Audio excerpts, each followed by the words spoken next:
Hello and welcome to the Coaching Podcast, Coaching for Success in Sport and Business.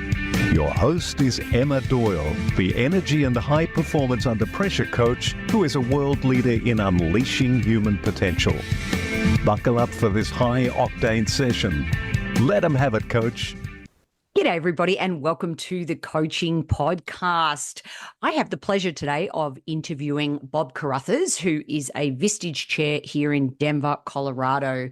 Now, Bob, I'm so grateful you gave me my first opportunity to be a Vistage speaker, and I am forever grateful. So straight away, welcome to the show. Thank you, Emma. Thank you. This is a pleasure, and I lucked out when I found you to speak because you're becoming one of the best. I appreciate that so much. And for those of you who don't know much about Vistage, it's a global organization, and Bob is really dedicated to partnering in your leadership growth. He's been a part of Vistage Worldwide for many, many years. I don't even know how many, but he certainly leads peer-to-peer boards where CEOs and executives enhance their skills, making informed decisions. I love that Bob is not just a coach. I call him Wisdom Bob. He's a mentor, guide, and advocate dedicated to shaping the future of leadership, one CEO at a time. So based on that, Bob, I'm going to start with my pattern break question for you, and that is, do you prefer to talk or text? Talk. I thought I knew the answer to that, but you can never make assumptions. And Right. You and I were both at the Executive Vistage Leadership Summit actually this week, and one of the talks was around the fact that 5 generations for the first time ever are sitting side by side in the one workplace. And one thing that hit me was we don't make assumptions. We just ask these beautiful open-ended questions, right? So Right. While I assumed, right, that you might say talk, it's a classic example of just ask the question with regards to one of the things that I got out of that presentation around generational differences. So let's go there first. What are some of the ways that you, as a Vistage Chair, as a coach, do you adapt who you are to be able to connect with different generations of members in your groups? I have millennials, I have a Zer, I have lots of boomers, and I have mainly Xers, X generation. And so it's fabulous because we get way different points of view.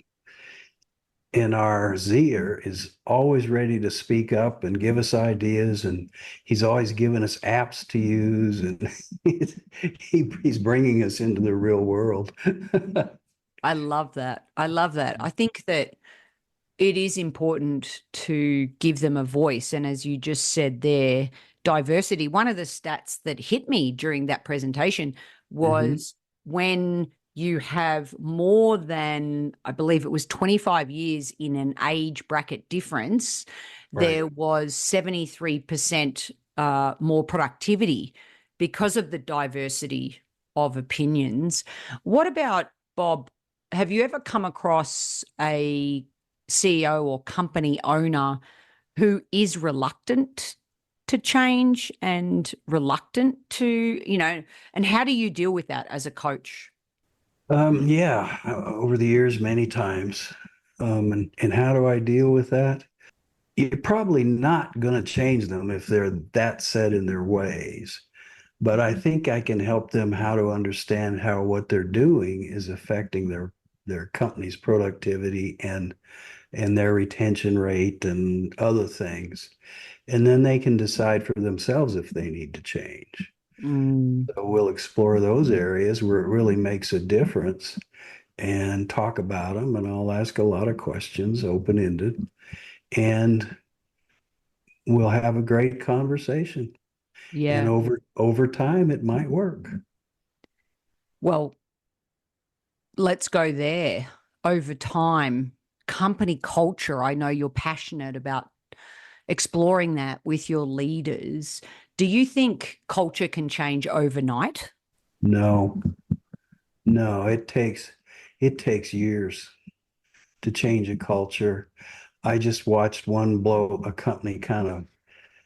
One of my members was the CEO of a company that was purchased by a private equity firm, a PE firm, and their cultures were so opposed. It was incredible.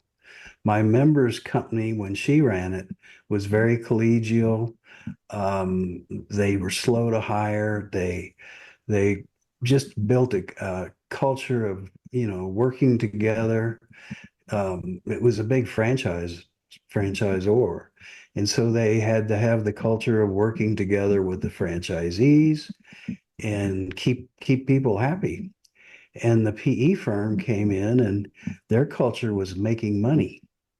To hell with the people, and it just was in fact, it still is. It was a major disaster. My member ended up getting fired, and because they didn't think she moved fast enough, so they lost all of the management team in 6 months. So, what do you believe makes a great company culture? Core values to start with, and adhering to core values. People break a core value, it's fireable offense. I also think it's communication, talking about the culture, not just having those core values on the wall where nobody looks at them and nobody knows what they are. You have to live by them. And I think you have to really pound it home that this is what we believe in. This is why we're in business. This is what we're doing, and this is the way we're going to do it. And I think people either love that or they hate that. And normally the ones that hate it will flush themselves out. So, I love that answer, by the way. And also, just to my favorite definition of a coaching culture equals your Mhm. company's artifacts. So, exactly what you just said, vision, mission, values, plus coaching skills equals a coaching culture. It So, does. yeah, And if somebody's having trouble, you have to coach them into towing the line, and becoming better at it, and helping them coach others on how to be able to enforce the culture. yeah. And I was speaking to a millennial the other day who had a performance review, that once a year performance review, and it did not go well. And leadership was unable to give him tangible feedback on behaviors that they were wanting him to change. One of the things I got out of our executive leadership summit that we went to was the fact that feedback needs to be ongoing conversations That's rather exactly than a once a year performance review. right. And yeah, so I just, which brings me to this concept of creating great leaders Mm-hmm. who create great companies. I know you talk a lot about that. So my question to you is, well, I want to know what makes a great leader. And do you think great leaders follow first and lead second, or do they lead first and follow second? I think great leaders are the ones that have a definite vision of where they're going to go, and they can convey that to their employees in such a way that the employees believe in it, and they pull the leader towards that vision rather than him trying to push people towards that vision. Mm. It's all it's like everybody's got to be in the same boat, pulling the same way. It's the right people on the bus and in the right seats, but they also have to know where they're going. If you had a bunch of people in a bunch of rowboats and they were out in the sea and these were all your employees, and you said, "Oh, we want to be 150 million in 10 years," great vision. But if you turn them loose, all those rowboats are going to be rowing in different directions. And so you have to have such a vision that is so strong that they are crystal clear on what it is, what the time frames are, so they can have all their rowboats going in the same direction at the same time. Leadership is extremely difficult. Nobody's a born leader. Some people have more charisma or other areas that might help them be a leader, but leadership has to be learned. First off, a leader's got to be able to see the future.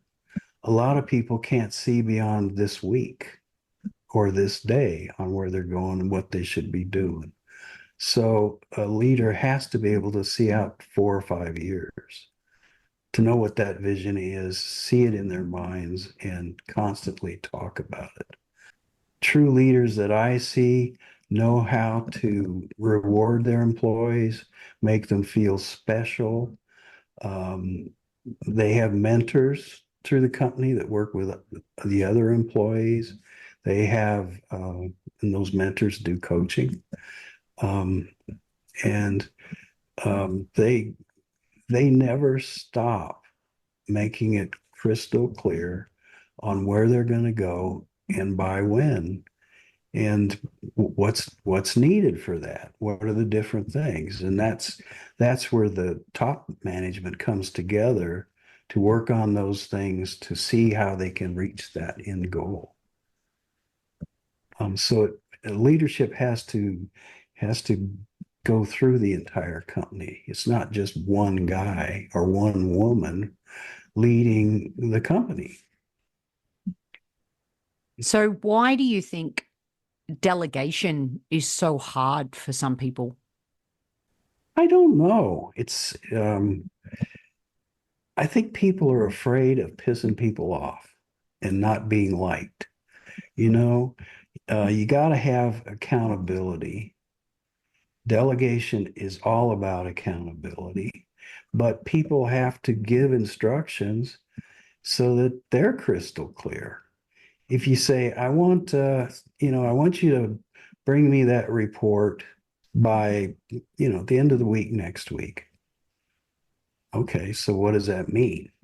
They bring it to you on Friday morning. They bring it to you late Friday night. They don't bring it until the following week. They think, well, Monday's close enough. And it just doesn't work that way. So then you have to have a difficult conversation. And it shouldn't have to be difficult. It's simply, okay, you didn't get me on time. I'll be crystal clear on this. I need this report on these things by next Friday at 4 p.m. and hold them accountable to that. And say, do you have any questions?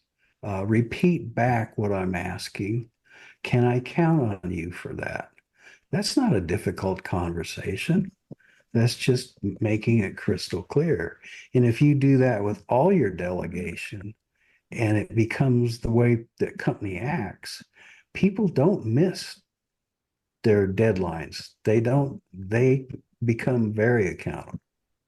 Which comes back to your whole philosophy on communication. And what we're talking about on this show is continuous communication. I think that is important to be able to work with all generations. So I really love where we're going so far. Let's talk about Vistage and your groups. So, Bob, what is Vistage? Vistage is an international corporation. We have 45,000 members worldwide. We're in 35 countries. So we're everywhere. So if you're listening to this and you're in Malta, we have Vistage groups in Malta.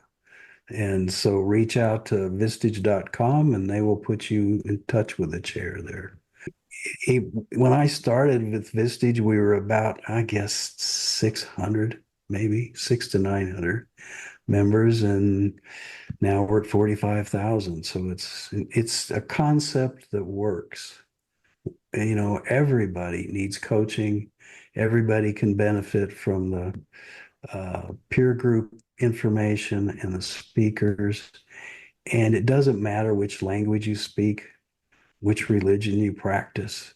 It doesn't matter. If you're in business, you need this. Yeah. So that's why we exist. And it's great to have all the different independent perspectives as well from people from different companies. I'm about to do a presentation for 10 different companies coming together to cross collaborate. And I think that's a really cool thing about Vistage as well. So, all right. And now let's talk about the benefits of Vistage. Well, if they're in a group, they're going to make better decisions. They're going to be better leaders and they're going to get better results. That's kind of our tagline. But it's true. It's true. I do coaching. I'll do a 90-minute to 2-hour session every month with each of my CEO leaders. In those sessions, we go to very deep levels with each other. I am very blessed to be allowed into those areas with my members. Then the mainstay of Vistage is once a month we have a meeting for an entire day where we'll bring in an outside speaker like you, Emma, that imparts their knowledge to the group, and it's just for that small group of people. Like you're a big time what do I call it? Major speaking events. You talk at major speaking events with maybe 400 or 1,000 people in the audience. Then you would get on a plane and you'd be back at my group with 15 of us and talking to just us, where it was very interactive. We could ask questions. You could really delve into the subject deeply. In the afternoon, the group members have a chance to throw out topics they'd like input on. It's anything. I mean, I've seen them on divorce. I've seen them on, one of the major ones now is how to find people and how to retain people. Subjects on hiring and firing, whatever. They can throw it out and explain what they're thinking. Then the group will ask a lot of questions. And then at the end of the questions, we'll go around the room and they'll share their thoughts and experiences with that member. So it'll either verify their thinking or it might turn them in a completely different direction, which makes them make a better decision. They get better results, They may not lose that $300,000 they were about to invest. Or by just tweaking it a little bit or approaching it in a different way, make that $300,000. I've seen it many times. We'll have a topic and they'll say to me afterwards, they'll say to the group, well, that just paid for my Vistage dues for the next 20 years. And it's so true. So they get the benefit of many minds working on their problem rather than just them. They also don't feel so lonely. Many of the CEOs that come into my group, the first day, they'll say, I thought I was the only one that felt this way. And by having those discussions with the people that are walking that talk, it really sets them at ease and makes them more effective. So there's all kinds of benefits to that. And then in addition to that, we have a huge website with tons of knowledge on it. And it's just, it's incredible how it works. I've been doing this 28 years and I've watched so many success stories and very few, like 3 bad stories come out of being on the group. Not that the group was bad, it's just that they couldn't pull their company. It was in dire straits. They couldn't pull it out. The group has helped members walk through bankruptcy and recover and become very successful. So they've got experience with that too. Yeah. I look, this is my first year as a Vistage speaker, and I've absolutely loved the journey meeting the chairs because they all do come from a coaching lens cap. with my topics around leader as coach. So it's a really nice fit, the people I've met and the groups who are open to creating coaching cultures in the workplace. I think it just goes hand in hand with what we said earlier about the 5 generations sitting side by side. If you don't have a coaching culture and curious managers, etc., then you really are going to be in trouble in the future, if not already. So, Right. which brings me to, in 1 to a maximum of 3 words, what do you think makes a great coach? Listening skills, curiosity, and being very comfortable with what you hear, because you never know what's going to come up.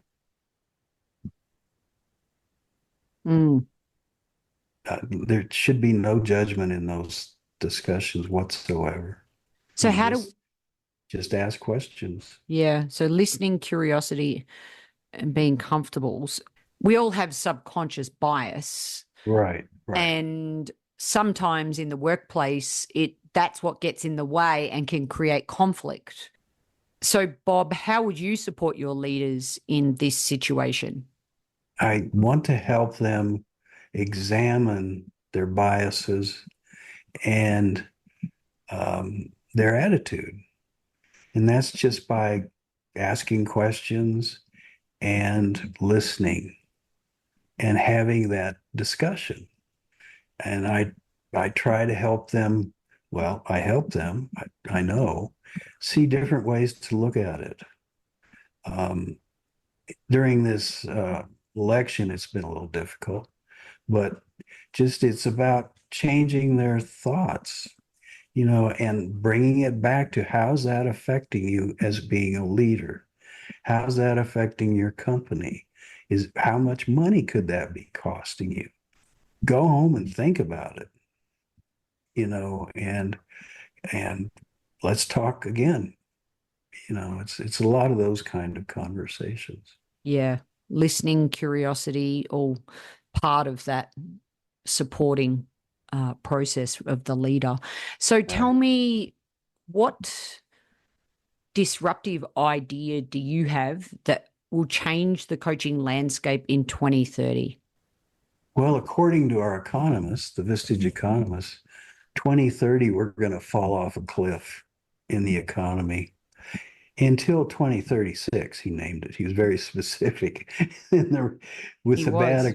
bad economies, in part of the problem is all the healthcare costs with my generation, and it's I think it's almost bigger than the debt service. And in 2036, most of us will be dead. So that ought to just kind of go away. Yeah, I thought that was funny. But coaching, it's presumably they've been doing the right things to prepare. And if they have been, it's now, how do you take advantage of this problem? It's always, where do you see the opportunities? It's never a disaster. There's opportunities in everything. And I've seen members go into go into the pandemic and come out stronger than they've ever been. They made more money during the pandemic because they looked at how they needed to change. I guess the big, big word now is how they needed to pivot to survive it. And several of them came out with new product lines, with new services, and just a whole new attitude. Plus, people started working at home. That took a lot of expense out of the office. Mm, If their leases were up, if not, then they're paying for an empty space for quite a while. yeah. But it's, okay, sublease the space. What's the opportunity there? Um, you've just got to be really positive, look for the opportunity, and we're kind of cutthroat in my group. It's how do we put our competition out of business? This is a great opportunity for us to come out the winner in this thing, the strongest company in our field. I have a construction company in Denver, And they went in with that attitude. And at the end of the big crash or the dip, like in 2000, 2007 through 2011, I think it was, they came out stronger than ever. And the group helped them do that. In the pandemic, we all came together and started meeting once a month on a Zoom call just to be there and help each other with all the little blips that were happening. So that was coaching, great coaching. And that's how we approach things. And that's not just me, that's how the group approaches it. And if 15 people are helping you see the opportunities, that can be pretty powerful. Yeah, there's a huge amount of power in peer coaching, group coaching. Right. I definitely subscribe to all of that. So I call you Wisdom Bob, and even in this episode, maybe some people might have picked up on the fact that he removed the word try, like Yoda. So from the Yoda lens cap, so tell me, what is your best advice for coaches out there from all your years of wisdom working with these leaders? What are your top 3 tips for coaches? Be curious. That's the main one. Ask great questions. Listen deeply so that you can hear what's being said. And it's not verbally most of the time. It's body language. It's the way their eyes look, the way they grimace at something. So you have to be really intently looking at that whole picture, and then care. I love my members. I just care about them deeply. And when you have that going on for you, you're gonna help that person become wildly successful. Yeah, well, that's what the people say about you as well, Bob. So you walk your talk, because when I speak about you, and that's the way that they say that you care, and Mhm. caring is displayed in the curious, open-ended questions. So thank you for sharing that. So finally, your daughter I had the opportunity to meet her, and she's looking at becoming a chair and starting her own group. So tell me about, where does her love of coaching come from? Was it your influence, or just tell me a little bit about your relationship there? No, I had nothing to do with it.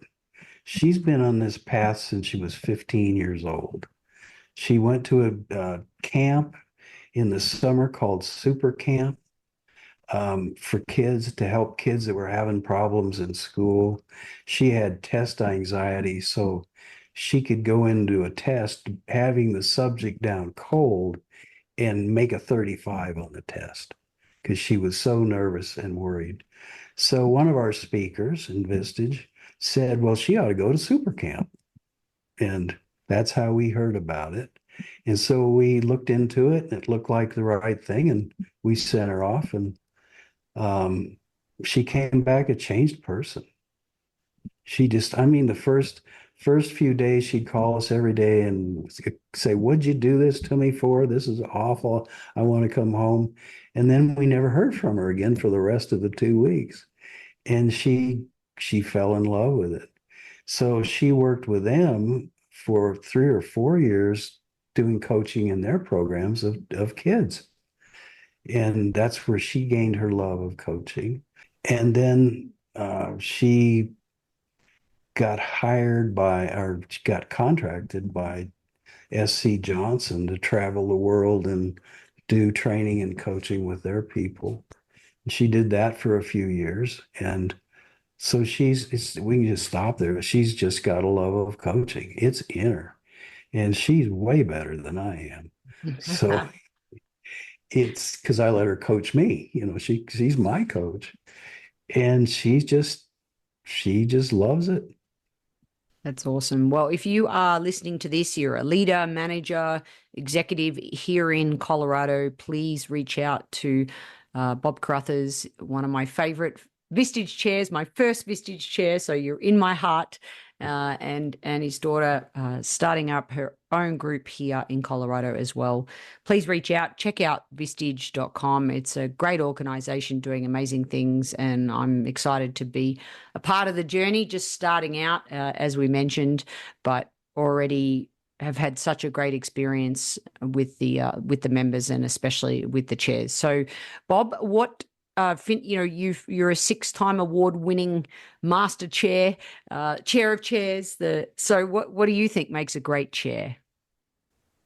Caring about their members. That's it. Mm-hmm. That's it. When you do that, you're going to give your best. Yeah.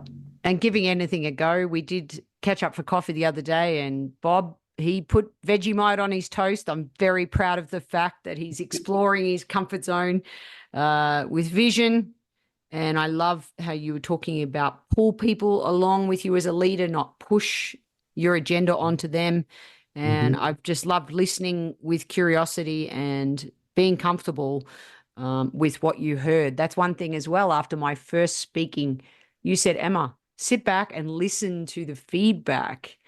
You pulled me up on that because sometimes as well, even if someone's saying something positive, we want to go straight to, how can I get better? How can I improve? And it's okay sometimes to listen to the good stuff as well.